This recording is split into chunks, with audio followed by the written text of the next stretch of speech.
Bien, chers collègues, chers amis, bienvenue à cette troisième session de notre séminaire intitulé Accueillir.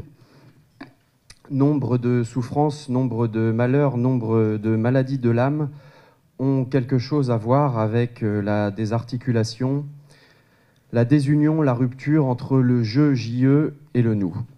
Nous n'en connaissons que trop bien les conséquences. Dès lors, faute de possibilité de lien à l'autre, faute de possibilité de lien aux autres, le soin ne peut advenir.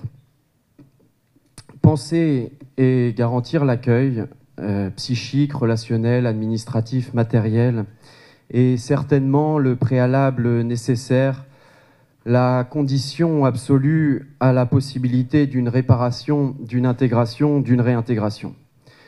Dans un contexte de dénommée crise migratoire, ayant certainement plus à voir, chiffres et experts en témoignent, avec une crise de l'accueil, l'accueil est aussi le ferment du futur et le garant du collectif de demain.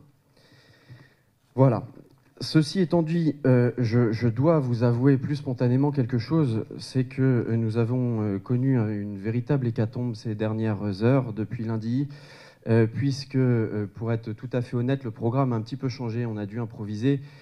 Guillaume Leblanc ayant répondu favorablement lundi à une sollicitation de France Culture pour une émission tournée cet après-midi, Philippe Goudal et Omar Youssef Souleymane étant souffrants, on a dû nous réorganiser et innover puisqu'il était hors de question d'annuler cet après-midi. On avait donc deux options, nous adapter ou organiser une après-midi jeu de société tous ensemble. Et donc je remercie vraiment vivement et du fond du cœur les intervenants ayant eu à s'adapter à la dernière minute ou ayant répondu favorablement à une tardive sollicitation.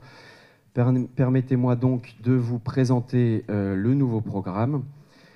Camille Gardès, vous êtes sociologue, urbaniste et universitaire et vous nous parlerez dans quelques minutes de vos travaux en lien notamment avec une recherche-action que vous menez main dans la main avec la permanence psychologique de Médecins du Monde. Vous travaillez plus globalement sur les questions d'exil, sur les questions d'accueil ou de non-accueil. En témoignent vos récentes recherches et votre participation au plaidoyer sur les questions des violences policières à l'endroit des exilés.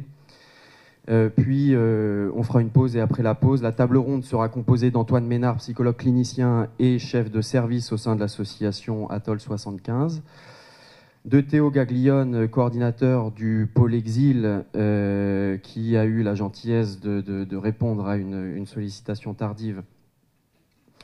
Théo Gaglione est coordinateur du pôle exil et créateur d'une maraude médicalisée sur Paris. Et Sylvie Collet, infirmière de secteur psychiatrique, qui a eu aussi la gentillesse de répondre à une sollicitation assez tardive. Infirmière de secteur psychiatrique au chevet des patients dits précaires depuis un certain temps déjà. Le tout sera coordonné par Inde Magnucci, anthropologue et psychologue, dont un terrain de recherche se déroule actuellement à Samos, île grecque, aux portes de l'Europe. Voilà, je remercie une nouvelle fois l'ensemble des intervenants d'aujourd'hui, le comité d'organisation et Carole pour le précieux travail de l'ombre, et je vous souhaite à toutes et à tous un bon moment.